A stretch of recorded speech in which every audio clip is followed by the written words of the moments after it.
He took 2 days to die. She threw 2 goodbye parties for him, killed him, and then spent a whopping 18 months in prison getting her PhD. This case pisses me off, and I guarantee it's going to piss you off too. If you haven't already, go grab your cup of coffee and strap in for this horrific case I have for you today, because it's time for your true crime coffee break here on Crime Cafe with Krysten Quinn.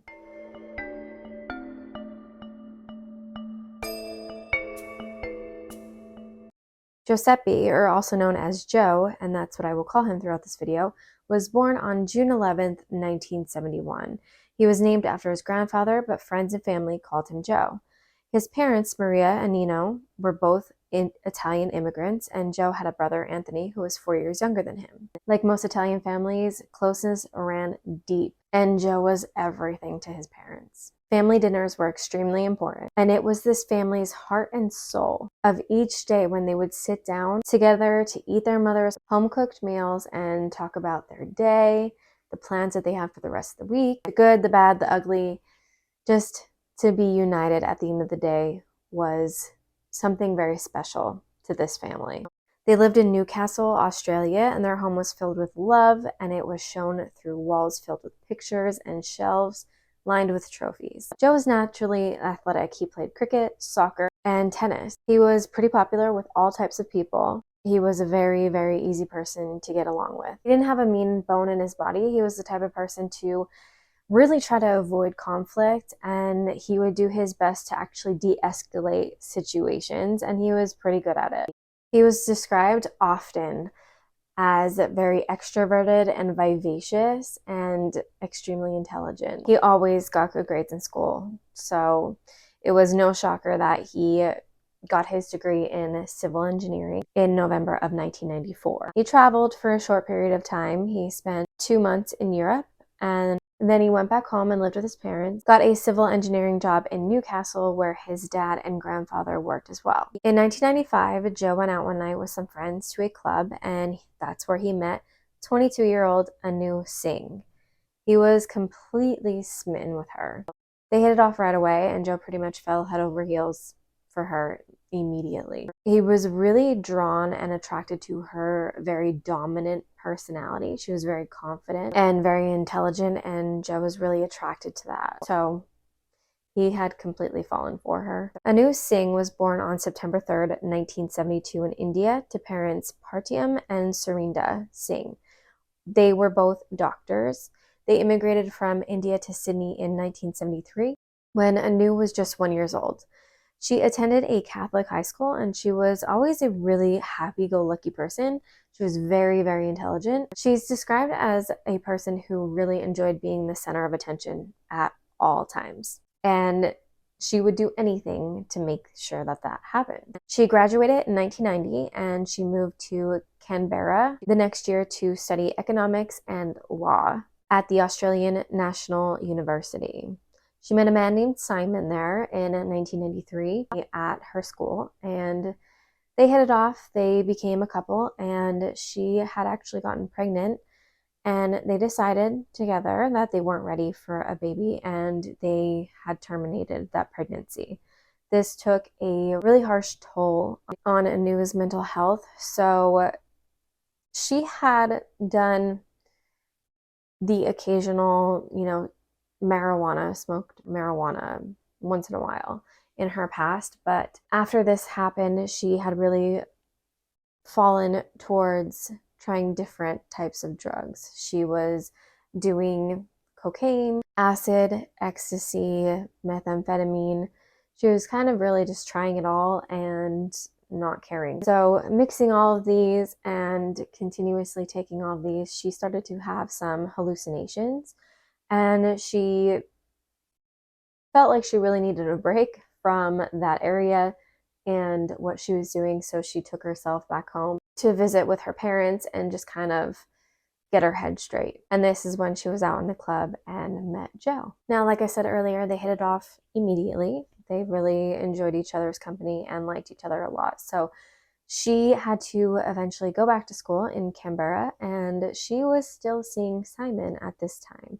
She didn't tell him about Joe, and it wasn't very long until he found out that she was having a long-distance relationship with another man, and Simon left anew. So at this point, Joe was calling her upwards of 15 times a day.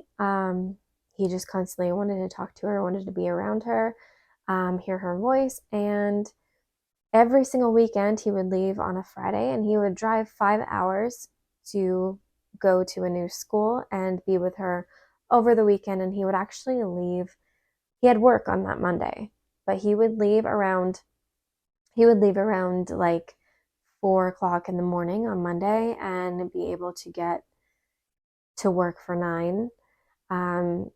So that's what he was doing every single weekend. If Anu got sick for any reason, a cold or anything like that, he would leave work and fly out to go see her so he can be there to take care of her and make her better. So he was completely in love with her. All of this really frightened Joe's family. Of course, they wanted him to find love.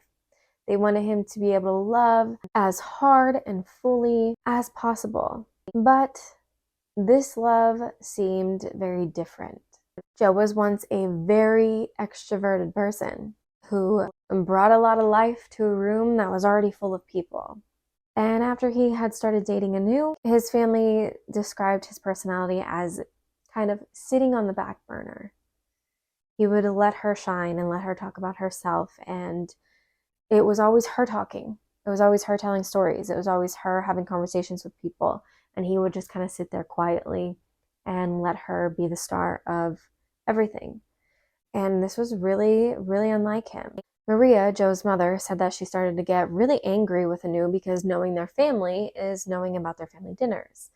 They sat down for their family dinner every night at 6, and Anu knew this. Well, she would call every single night at 6:10. So she gave it just enough time for Joe to get his food, for everyone to sit down at the table, and then she would call. And he would make sure to get up and go answer that phone. There was a couple times that Maria got up herself and went and answered the phone and told her she didn't care that she would call her son, but she needed to call around 7 o'clock. She needed to wait, let him eat, let him spend some time with his family, and call at 7 o'clock, and she can talk to him until the sun comes up. She didn't care. But those requests went completely ignored. Joe's mother has a godson. His name is Robert. I'm not really sure if they're related, like if Joe and Robert are related in any way, but it was obvious that Robert is extremely close with the family, and not only is Maria his godmother, but he was really close with Joe. So Robert recalled the very first time he met Anu, and he said that she was an extremely strange person. He said that she would just continuously talk about death and the afterlife. And what got him feeling really weird and uncomfortable was how she would talk about her previous relationship. And Joe would be sitting right there and saying nothing. But Robert can tell that he was really uncomfortable with it. But Anu would talk about how her and her previous boyfriend were so close that it was almost incestuous. Robert said that he can sense that Anu was a person who needed to be center of attention, and that she really seemed to want to get a response out of people, so he chose to just not give her one. I truly, truly believed that Joe knew that in order for him to be with Anu, that his personality and himself, he's going to have to take a back seat. He's going to have to be submissive in this relationship for it to work. And Robert believed that he wanted it to work so badly that he really just wanted to be with her. Long distance started to take its toll on Anu and Joe's relationship. It was becoming very strained, and because of this, Joe made the decision in September of 1996 to move to Canberra to be with Anu. His family and friends were so upset about this, especially his mom. Maria was angry that he was moving away from everyone, his job, his family, his friends, but nobody could stop him, and Joe and Anu moved into a townhouse together. The townhouse was located in an area, it was only 2.5 miles away from a new school, so there was a lot of college students around their house. They even set up a joint bank account, and they called it Joe and Anu's marriage fund.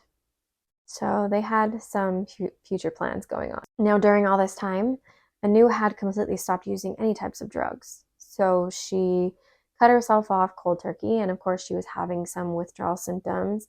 I'm not sure if Joe ever knew her use of drugs or not.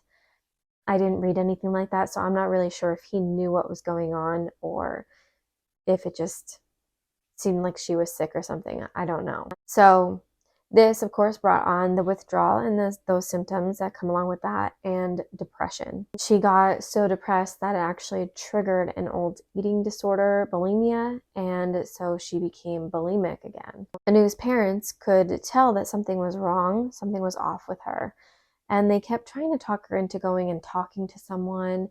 They said that she would come around, she would lift her shirt up a lot of times and squeeze what really was just her skin.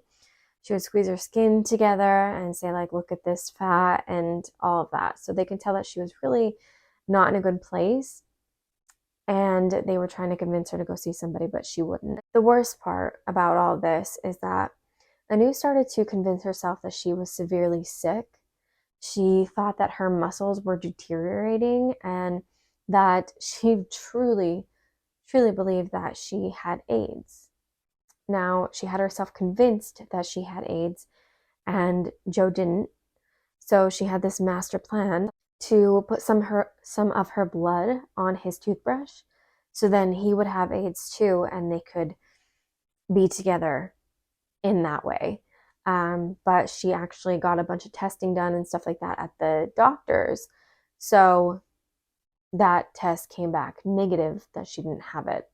So she never did that. So then she started to think that she had multiple sclerosis, that she had MS. So her parents finally convinced her to go see a therapist, but Anu completely refused to go on any type of medication, and that's exactly what the psychiatrist wanted to do. So she stopped going to her appointments. Her parents did call the crisis hotline multiple times, but they told them that there was really nothing that could be done because she was not an immediate harm to herself or anyone else. So they did try to get her help. They thought that it was serious enough to call the crisis hotline, but nothing was done because she was not in immediate danger.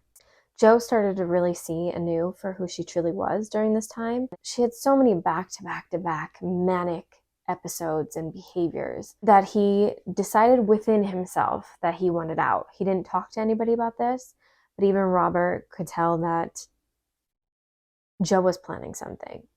He really thought that he was planning something, and Joe had gotten himself a new vehicle, and people said that there was a spark in his eye again, that he was coming back to life, and Robert said that it just seemed like this car was the first part of his plan to get out. Robert believed that that Joe was really tired of the emotional abuse that Anu would put him through, and her back and forth with her different personalities and her different emotional states, that he just couldn't take it anymore. And Robert thinks that Anu figured this out. He thinks that she knew that he was going to be leaving. About 3 months after Joe purchased his new vehicle, his parents grew extremely concerned one night when they didn't get their usual Sunday phone call from Joe. They had a gut feeling that something had to be terribly wrong. Around 5 p.m., Maria called Joe's cell phone, and a man picked up who wasn't Joe. He introduced himself as a police officer. And at that same moment, there was a knock at their door. Maria and Nino answered the door, and it was multiple police officers saying that they had some news about their son, Joe. Maria immediately, still on the phone with the other police officer, started screaming, "She killed him. She killed him." The next day, Maria asked Robert to go with her to the morgue to ID Joe's body. And Robert says that when they got there, they had to pull back the sheet, and he said as soon as they saw that it was Joe. It was instantaneous that Maria she would have fallen on the floor, but Robert caught her. And he said they were there for about 15 minutes, but it felt like an eternity. They had to then go right over to the police station and talk with them about what the suspected events that had happened. And the police officers knew right away. They said this was not a suicide. They really believed that there was foul play from Anu. So let's backtrack to see how this all played out. In August of 1997, Anu began to randomly start selling her things, like selling her clothes, super cheap, selling a lot of her belongings. All of these things were sold either cheap or given away. When she was asked why she was getting rid of everything, she would just say, "Oh, because I don't go out anymore. I don't do anything. I don't use this stuff." Now, it turns out that Anu was holding on to some deep-rooted hatred and resentment for Joe. Remember I told you about her obsession with her health and thinking that she was deathly sick all the time? Well, she chalked all of her ailments up to her using Ipecac syrup. And she started using the Ipecac syrup because she says that Joe mentioned they were talking about models and how skinny models were and how they were able to get that skinny. And he said he believes it's because they use Ipecac syrup. And that got into her brain to start using that, and she was. And that's what caused all of her problems. So she hated him and resented him because of that. Anu hated him so much that she would actually talk to her schoolmates about her hatred for him and her resentment for him and how she just wanted to go on a rampage and kill him and herself. She repeated this very often. It was also known that she truly wanted to secretly kill Joe and then kill herself. She even told them that she knows how to convince people that she's crazy. She started to research at the local libraries, at the school libraries. In the local libraries, she would research suicide, assisted suicide. She asked a classmate if he could get her a gun, and he thought that she was joking, so he completely ignored it.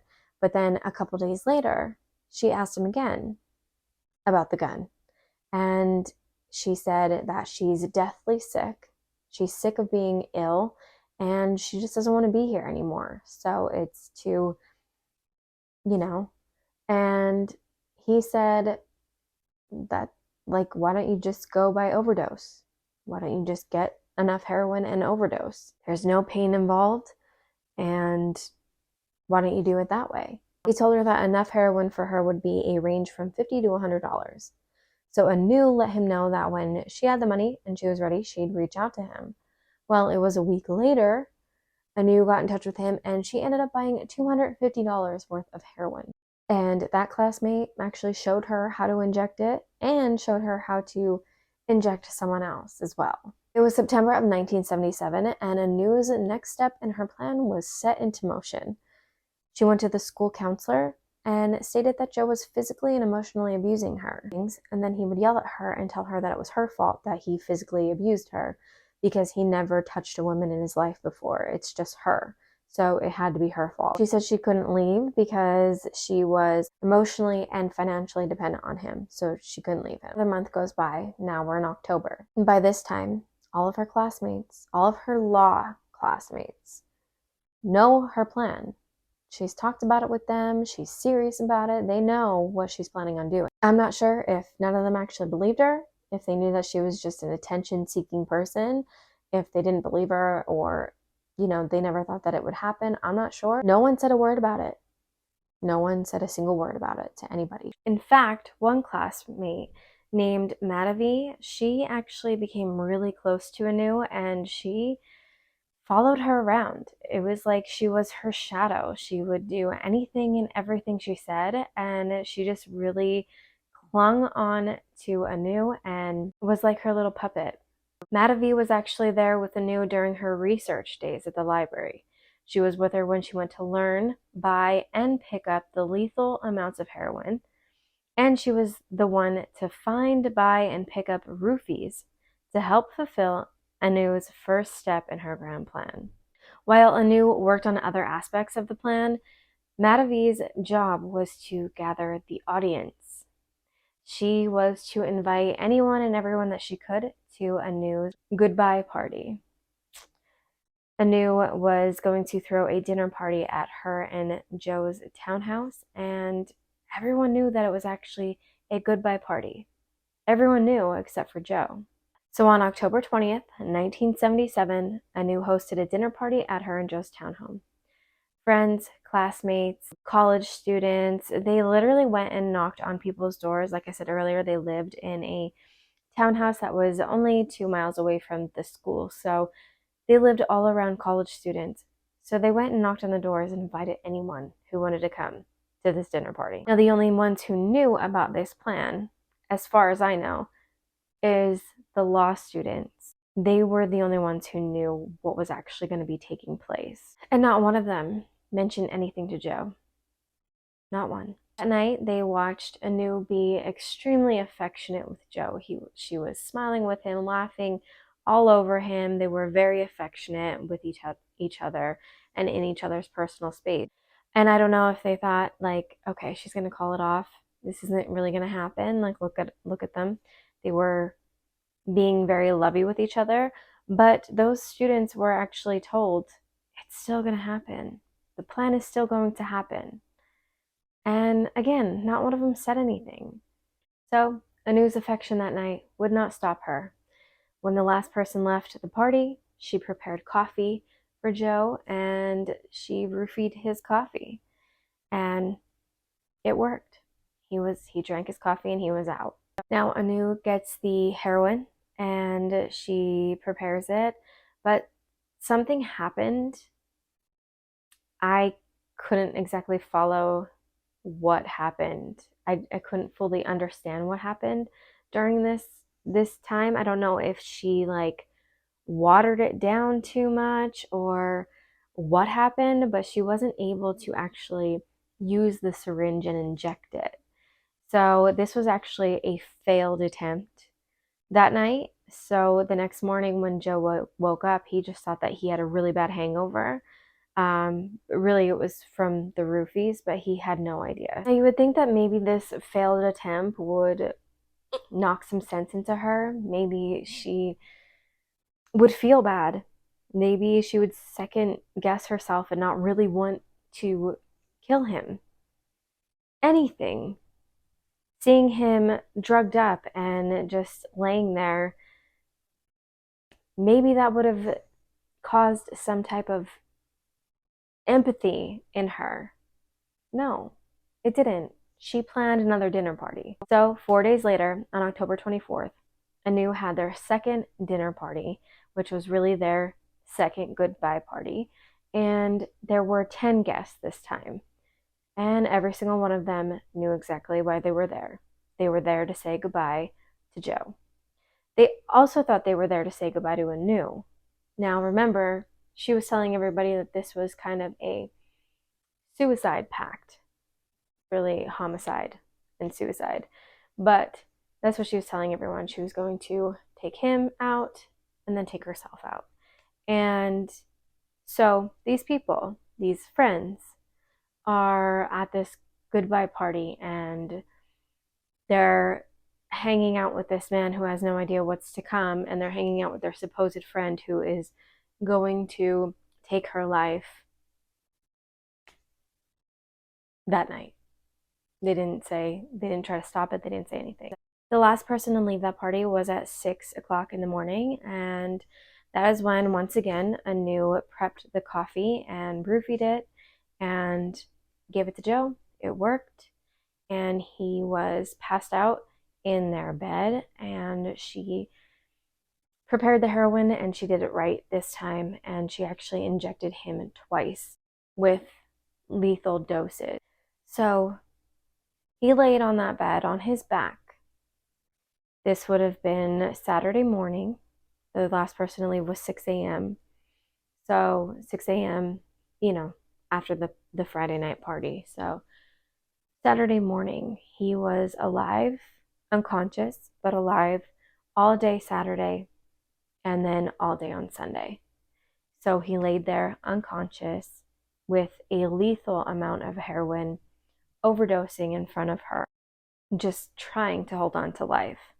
So on Sunday, Anu decided to call a friend, and she told the friend that there was an overdose happening, and her friend said, "You need to call an ambulance." And Anu said she didn't think that she could do that. Her friend told her to stop being a selfish bitch and that she can't take someone's life. The friend said, "If you call an ambulance, you'll have an angry boyfriend on your hands. If you don't call an ambulance, you're going to have a murder charge." So Anu did call 911, and I'm going to play the 911 call for you now. She indicates to the operator, "I'd like to report a potential overdose." Yeah, can I get an ambulance, please? Well, he's vomiting everywhere. I have a person potentially overdosed on heroin. Potentially overdosed. Well, he's vomiting everywhere, blood and stuff. Can the police just tell me is that a bad sign? Well, it's not good if he's vomiting blood. And as we know, Joe ended up dying, and his official cause of death was asphyxiation. So I'm going to talk about that for a second, because his cause of death wasn't like his heart stopping from an overdose or something like that. His cause of death was suffocating. He laid on his back for 2 days and suffocated slowly to death in front of her, and she just watched it happen. And you heard the 911 call. She doesn't care. She didn't care at all. And he died in a torturous manner. It wasn't quick. It wasn't painless. He suffocated because of her. Now remember that, because when she was charged, and Madhavi was charged as well, because she was involved in this, what Anu was then calling a suicide pact. Okay. She was saying that they had a suicide pact going on, and they were going to commit suicide together. So at first they were going to have Anu's and Madhavi's trial together. They ended up both saying that they wanted just a judge trial. They didn't want the jury, and they were going to have 2 separate trials, so not together. Now, Anu went first, and her trial was based completely on mental health.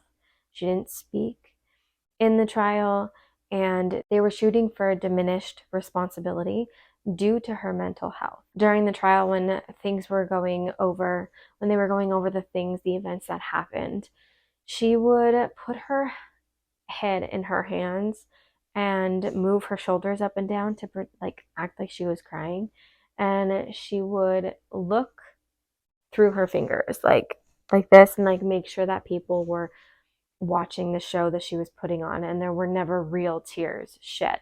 The only people that ever cried when they talked about Joe, they interviewed countless witnesses. People knew that this was going to happen, and the only people that cried were his parents, were his family. That is it. No one cared, and that baffles me that no one cared. No one cared about this man. And on April 23rd, 1999, Anu was found guilty of manslaughter on the grounds of diminished responsibility. So she received 10 years. Diminished responsibility as in, because of her mental health, she couldn't take full responsibility of her actions at the time. So they did agree that she wasn't fully responsible for her actions, and she got 10 years. It gets better. The non-parole period of the 10 years was 4 years. So let's say really she got 4 years. She also got time served. So really she only got 18 months in prison.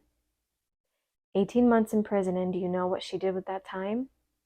While Joe had a horrible death at the hands of her, for no reason at all. She spent time in prison getting her PhD.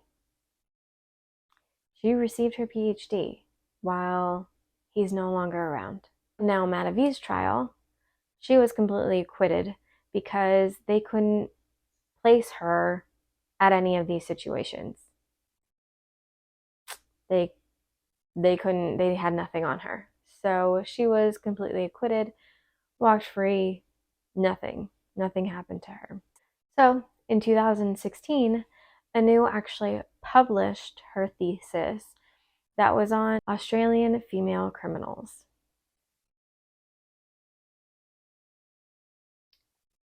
So not only did she spend 18 months in prison, get a PhD, probably on the dime of anyone else, then became a published author on Australian female criminals on herself. I find it repulsing, that entire situation. Justice was not served, and I don't blame the family for being angry that she's still out there living her life, and she took a life and pretty much walked free. So this one just, it makes me so annoyed, so angry. Yeah, let me know what you think of that one. And that's all I have for today's case. Leave in the comments below how it makes you feel, what you think about it. And always, if you have any suggestions for any videos, leave those in the comments as well. Make sure you like and subscribe to my channel. It really helps me. And until your next true crime coffee break, stay safe, and thank you so much for your time.